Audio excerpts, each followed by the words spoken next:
Buen día, ¿cómo están ustedes?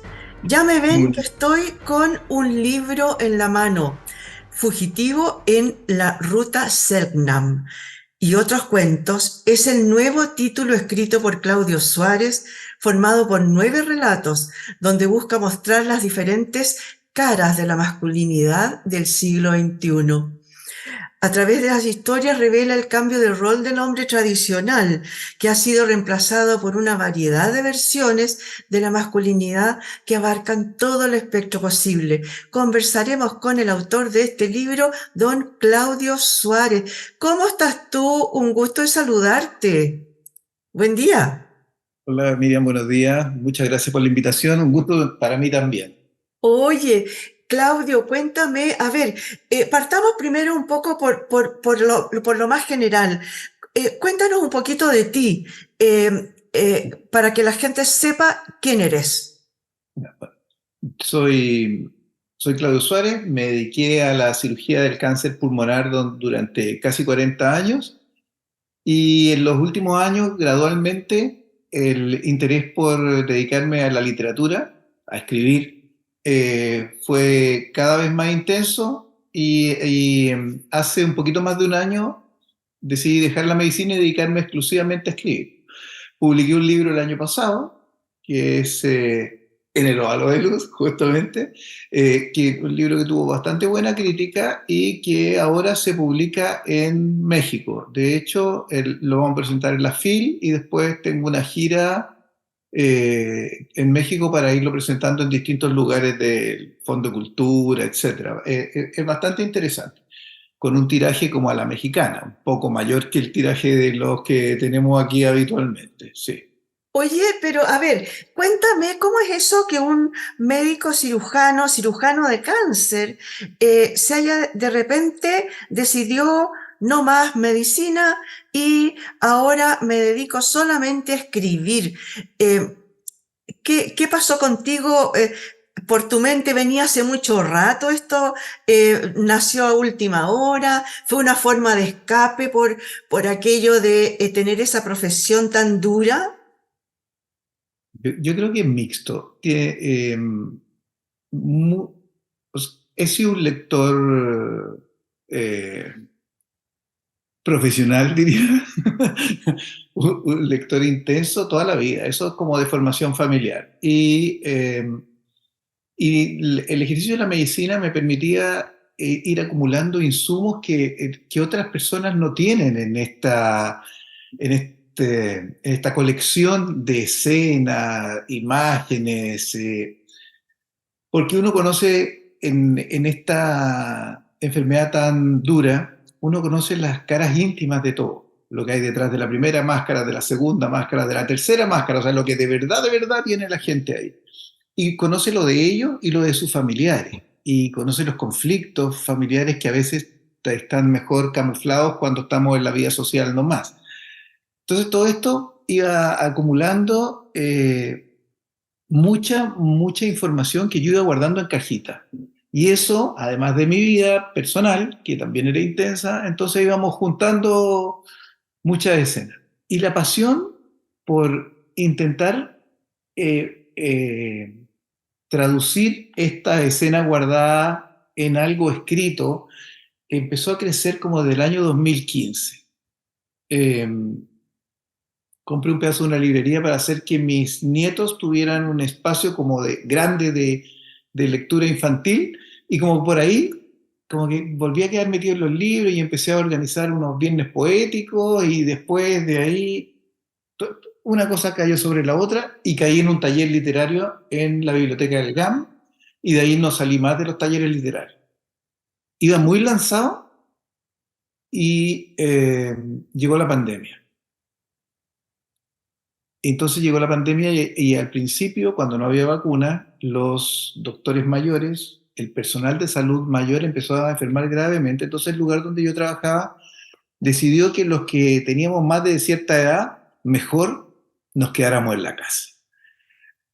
Y sentado en la casa empecé a escribir, y más talleres y más cosas. Y cuando llegó el momento de volver, ya no quise volver con el horario completo. Ya, claro, un día menos.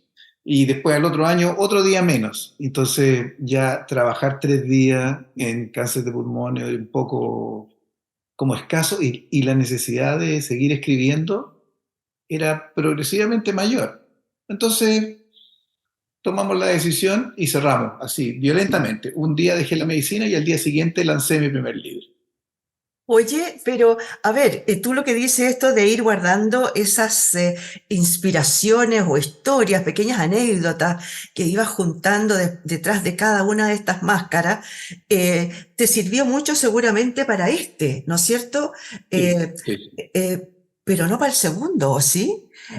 Oye, pero hablemos primero un poquito más de este.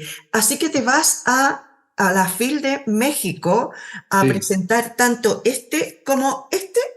sí, los dos se presentan en la FIL, nada más que el Fugitivo de la Ruta Selnam se presenta con Simplemente Editores, la editorial chilena que lo publica, y en el Óvalo de Luz, que presentamos el año pasado con Simplemente Editores, ahora presentamos la edición mexicana, Ya, que ya. es Ediciones Alejandría. Sí, Perfecto. Oye, siempre tenía una duda y siempre le pregunto a los escritores el tema de las inspiraciones, de dónde sacan las historias.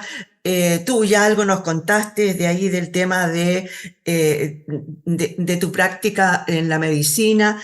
Pero este otro, ¿de dónde sale esta observación? Porque acá no es un libro en el que aparezca ningún médico, ninguna enfermedad, digamos, sino que son cosas más permanentes. claro. Claro, es que en el fondo las escenas de la medicina me sirven para fotografiar tipos de personajes, ¿cierto? O historias de vida que son impresionantes. Eh, y también, y también las otras, lo que yo de repente comento con alguien en una comida, alguien me cuenta una historia que está sentado aquí al lado y me dice, oh, yo tengo un hijo que es un pastel, hizo esto y esto otro, o no, mi ex marido, o salía de una cita de Tinder y una catástrofe como son los hombres hoy día. Empezó a pasar esto de que los hombres son unos pasteles, los hombres son puro problema, los hombres no entienden a las mujeres, los hombres son de Marte y las mujeres son de Venus. Empezó a ser cada vez más esto. Y yo siempre creí que estaba como representando a una generación que había hecho de bisagra entre el machismo de cuando yo era chico, hace 50 años, a la imagen donde viven mis hijos o donde viven mis residentes de cirugía, los doctores que yo estaba formando. Y tienen una relación completamente distinta. O sea, mi papá y mis hermanos se quedaban sentados en la mesa cuando había que cambiar de plato y mi hermana y mi mamá se levantaban y cambiaban los platos de la mesa. Hoy día eso sería inaceptable en la casa de cualquiera de mis hijos o en mi casa. O sea, de hecho, esto de igualar las actividades pasó ahora. Claro, la mayoría de las mamás antes se dedicaban a la casa. Hoy día no, las mujeres todas trabajan. Es casi imposible encontrar una mujer que esté dedicada a la casa, salvo que tenga algunas peculiaridades personales, una gran situación, no sé. Pero el mundo giró y sobre todo que esta imagen que todos tenemos del patriarcado, que antes no le decíamos ni así, ni existía el concepto, ¿cierto? Eh, era una construcción social. Y esta construcción social lo que pretendía era dejar de lado a la mitad de la población inmediatamente. Y la dejaba de lado con el poder del dinero, de las decisiones, de no educarlas, porque eso era muy bueno. Entonces, este patriarcado ya tenía como la mitad de la población. Y después ellos mismos, dentro de los hombres, seleccionaban a quienes educaban o no educaban a lo largo de la historia, y esto permitió que tuviéramos otra segregación de clases. Entonces teníamos una segregación de clases masculinas y paralelamente una segregación de clases femeninas que ya venía con desventaja, partían como 3 peldaños más abajo. Y esto empezó a cambiar. Y la maravilla del cambio, la maravilla del feminismo, de la aparición de la comunidad LGTBI, todo esto hace que el hombre tenga que adaptarse a un nuevo modelo de sociedad. Y los hombres no teníamos mucha capacidad de adaptación. Veníamos de una situación confortable, sentados en un sillón, mirando televisión, la cerveza en una mano, el control remoto en la otra. Eh, y entonces este cambio produce situaciones muy interesantes. Y de ahí se gatilla esto. Empecé a escribir unos cuentos de una cosa y uno era el enfrentamiento de esto del macho bruto con esto otro. Después un femicida o un abusador de niños o un personaje gay que tiene que escapar por la imagen que tiene de un lugar donde no lo toleran, o etcétera. Empezó a construirse esto. Y me pareció tan interesante que en un magíster que estaba haciendo de escritura creativa lo hice como tema de tesis. A todo el mundo le dio miedo que el tema de tesis fuera a hablar de las masculinidades, porque nadie sabe lo que va a decir el otro cuando hable de masculinidades. Claro, nadie sabe si va a salir Pérez Reverte, ¿cierto? Claro, o Michel Houellebecq, no sé, algún macho trasnochado como a defender ciertas posturas. Y lo que trato de mostrar son las distintas dimensiones de la del hombre hoy que se consideran masculinas. Hoy no solo es masculino el que es heterosexual. Hoy ya con solo entender eso, el universo de las masculinidades se abrió tremendamente. Claro que sí. Oye, a mí me llamó la atención, bueno, de partida justamente lo que dices tú, ¿qué habrá dentro de este libro? Porque el título, lo que promete, no sé si promete en realidad, lo que sugiere es que me voy a encontrar con quizás qué adentro y sin embargo los cuentos no necesariamente van por el lado que yo a lo mejor me había imaginado, ¿no es cierto? Sí. Eh, lo cual lo hace muy sorprendente de alguna manera, ¿no?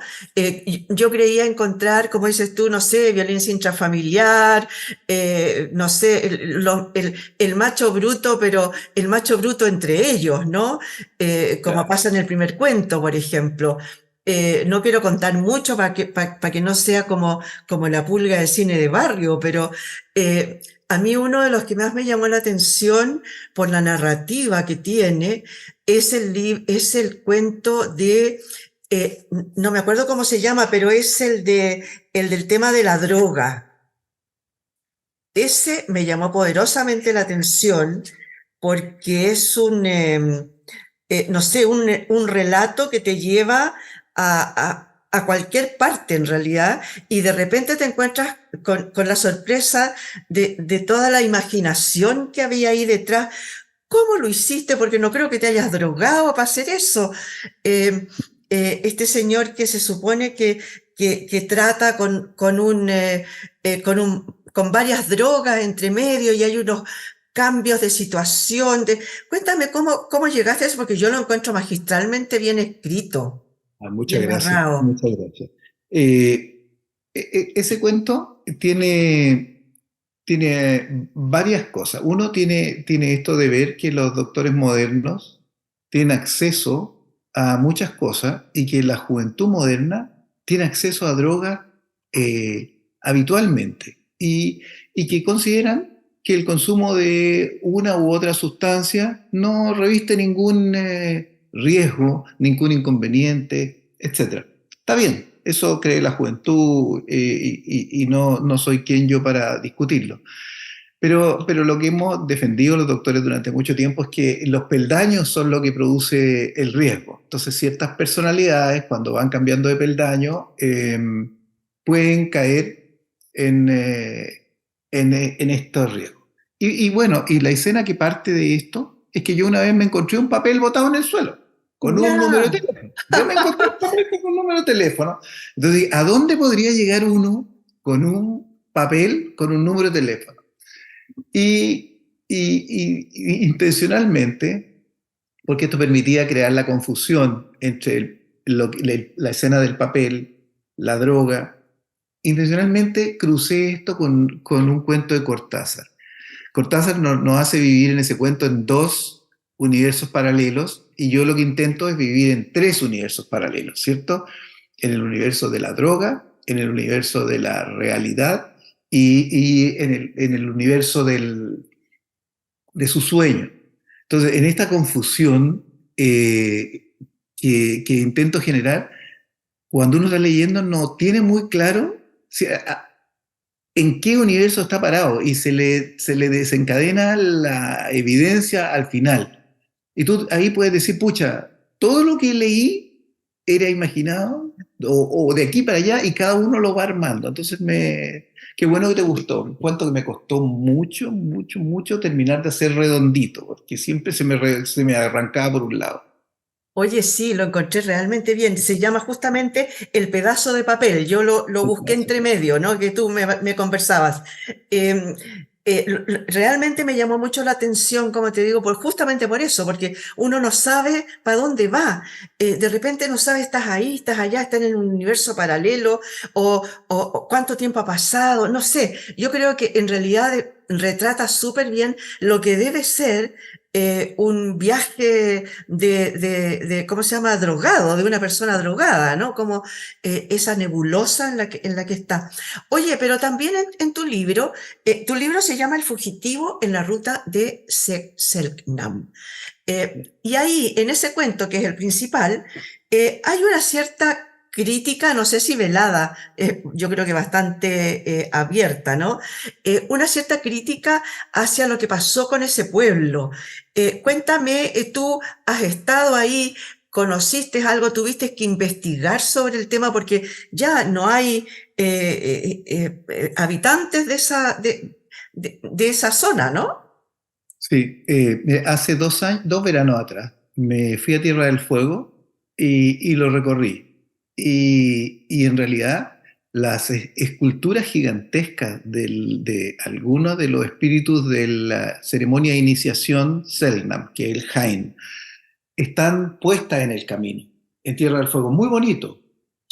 De verdad son gigantescas, miden 4 metros y te las vas encontrando cuando desembarca en Tierra del Fuego, cuando recorre los caminos, cuando llega a Porvenir. Es muy interesante. Entonces uno empieza empieza Martín Gusinde empieza a aparecerle a uno como la idea de buscar, buscar, buscar. Entonces, claro, llego de vuelta a la biblioteca o sea, a la librería en Punta Arena y lo primero que fui a buscar era cosas Selknam. Entonces empecé como a aprender. Y bueno, por ejemplo, él tiene una lesión de columna, yo cambiando un neumático, la historia esa es mía, eso es el que se fractura la columna cambiando un neumático en la vida real soy yo. Entonces, todos estos pegotes me van permitiendo construir esto. Y además, el protagonista de esta historia es un hombre que no es capaz de decidir, ¿cierto? No es capaz de avanzar, que no es capaz de dar el salto. Y entonces esto lo pongo en paralelo con los Selknam, una cultura probablemente terrible, terriblemente patriarcal. Esta ceremonia en que el hacerse hombre implica dejar de creer en la diosa. Si tú crees en la diosa, eres un niño o eres una mujer. Entonces, esto es como, claro, una manifestación muy patriarcal.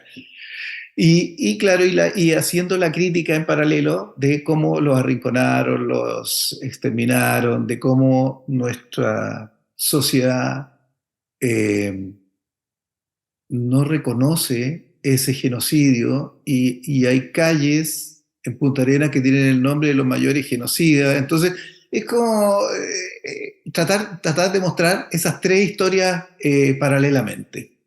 Oye, lo encuentro notable. Y lo otro que también me llamó, lo otro que también me llamó la atención es uno que está como en dos partes. Un cuento que comienza, termina, y después unas hojas más adelante te encuentras con otra historia, pero que es de la misma, la relacionas rápidamente, pero es desde otra mirada, ¿no es cierto? Claro. Me refiero al Pellín, ¿no? Sí, claro, Vigas de Pellín que se hermana con la arena de Santorini. Claro, Las Vigas de Pellín son la versión patriarcal y la arena de Santorini son la versión del hijo. claro. Ujú. Las dos escenas y cada uno con su mirada de esto y cómo la van contando, y cada uno con sus gracias y desgracias. Y como se va haciendo evidente los daños que ha producido esta relación en ambos. ¿cierto? Entonces es como contar de lados distintos y que la palabra que los une son las vigas de Pellit. Claro, claro que sí. Oye, cuéntame para ir terminando, ¿qué perspectivas hay con respecto del libro, tanto este como este otro? Te vas a la FIL de México, Mm, uno se va a editar allá, el otro se va a presentar allá. Eh, ¿Qué piensas? ¿Cómo sigue tu carrera de ahora en adelante? mm. Bueno, eh, optimistamente, creo yo que el fugitivo en la ruta Selknam es literariamente un mejor libro que en el Óvalo de Luz. Creo que me superé, que avancé. Creo que la complejidad es mayor y que esto sería un aliciente para que o la editorial que publica en el Óvalo de Luz u otra me publique este libro también allá. Publicar en el mercado mexicano es una vitrina de un tamaño un poco distinto que publicarnos aquí en Chile, que somos, bueno, que estamos tan lejos, en el fondo, que estamos tan lejos. Eh, y, y si eso resulta, creo que el salto es tratar de ir a Liber, a la Feria Liber, que es la feria de España, después para intentar que estos libros queden allá. Ahora, mientras esto va sucediendo, o no, porque esta es la mirada optimista, que esto Ujú. sucede, mientras eso va sucediendo, yo sigo escribiendo. Entonces, Eso te iba a preguntar, ¿cómo sigue, cómo viene lo siguiente? ¿Es de nuevo libro de cuentos más o menos cortos o te vas a incursionar en novela, vas a ver otro tipo de formato? sí, quiero novela. Tengo una novela ya escrita, pero esto es como dice Murakami, en la versión uno. Escribí la versión uno, estoy escribiendo la versión 2 y un poquitito de la 3. Y cuando uno llega como 6 versiones, entonces recién viene como que empieza a editar, recortar, etc. Eh, y esta es una novela que trata del edadismo. Siempre estoy intentando que tenga un tema de aquello de lo que estoy hablando. Quiero poner en perspectiva. Entonces, esta es la historia de un hombre que llega, no sé, a los 60, 65 años y su entorno laboral lo empieza a dejar de lado, después que él era la figura. Pierde a su partner y entonces queda un poco más aislado. Después se quiere ir y su mujer, que es un poco más joven, como que no lo quiere acompañar en esa partida. Y el lugar donde él llega también lo trata como un hombre mayor. Y además, él se empieza a dar cuenta que está perdiendo la memoria, que está perdiendo cosas. Entonces, ¿cómo el mundo empieza a restringirle las posibilidades a él y cómo él reacciona? A veces muy equivocadamente, porque esto siempre tiene dos caras. A veces muy equivocadamente y cómo la situación de la postergación, de la discriminación, lo empieza a llevar a un callejón que lo impulsa a tomar decisiones poco saludables, digamos. Esa es la historia. Esa es Dale. la novela que está lista. Y tengo una policial que va a ser ¿Ya? una saga, porque resultó tan larga que va a tener que dividirse en dos, así que va a ser una saga, que es una policial en que todas las protagonistas son mujeres. Las buenas, las malas, como es policial, bueno, tenemos una policía, tenemos delincuentes, tenemos víctimas, todas son mujeres, y los hombres son solo comparsas.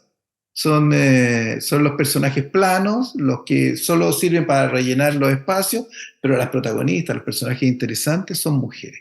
Y ese es un tremendo desafío. Creo que dos de esos personajes ya están bien desarrolladas, a pesar de que lo escribe un hombre, como lo que significa una desventaja para escribir de mujeres.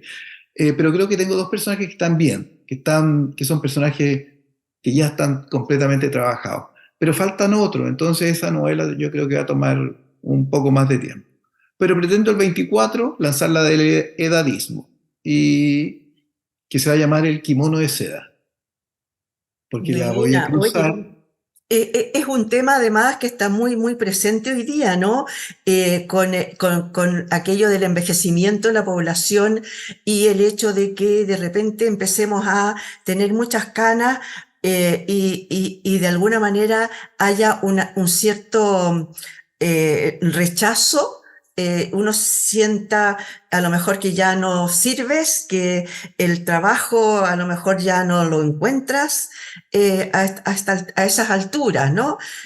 Así que claro, hay que ver el tema de un envejecimiento feliz y ojalá que ese vía que toma tu protagonista sea con salida y no sin salida, ¿no? Claro, claro. Sí, es que estamos en esta sociedad que, claro, ha cambiado en unas cosas favorablemente, pero en otras terribles. El culto a Sí, la juventud y claro, a la sí. belleza de canon europeo, tiene bien perdido y encerrado a mucha gente. Entonces, creo que son los temas que que intento tratar en esa. Y la policial, en cambio, trata de narcotráfico, de Claro, discriminación, claro. de trata de personas, del otro problema. Claro, es otro mundo. Sí, tantos temas sociales tan importantes que me permite eso hablar de masculinidad, hablar de edadismo, hablar de culto a la belleza y la juventud, hablar de trata, de narcotráfico, de crimen organizado. Sí. Oye, muchas gracias, Claudio, por haber estado hoy día con nosotros. Yo creo que, eh, a ver, me imagino que tu familia o tus amigos o la gente con la que te relacionas, de repente tienen mucho cuidado en contarte historias, porque dicen, ah, me va a poner en alguno de los libros. Oye, muchas gracias por haber estado con nosotros. Para terminar, cuéntame, ¿por qué hay que comprar y leer este libro? Yo creo que Fugitivo en la Ruta Selknam tiene la gracia de que muestra las masculinidades diversas del, en las que se ha ido acomodando el hombre en el siglo más feminista de la historia de la humanidad. Creo que a los hombres les va a abrir espacios para poder mirar a otros y mirarse y entender desde una perspectiva externa qué es lo que estamos haciendo bien y mal y tal vez reubicarse. No hago juicios yo, no, yo solo muestro. Creo que también es interesante para las mujeres, porque mirar cómo nos estamos parando los hombres y dónde nos estamos equivocando, también permite entender qué es lo que pasa con estos hombres tan raros y con los pasteles y con las fallas de las citas de Tinder. Entonces creo que también contribuye a eso y me interesa mucho que la masculinidad como un tema, tal como uno habla de feminismo con argumentos, que se hable de masculinidad con argumentos, con una discusión abierta, entendiendo que hay variedades, que nadie sabe cuál es la correcta, pero que estamos buscando un camino que nos oriente a todos. Yo creo que esas son las razones para leerlo. Muchas gracias le damos a Claudio Suárez, quien es el escritor chileno de estos dos libros que tengo acá en pantalla y que este es precisamente el que está lanzando ahora y el que va a ir a México a publicarlo, va a estar ahí representando un poco a los escritores chilenos. Muchas gracias, Claudio, por haber estado hoy día con nosotros y muchas gracias a ustedes, señoras y señores, por haber estado en este punto de encuentro.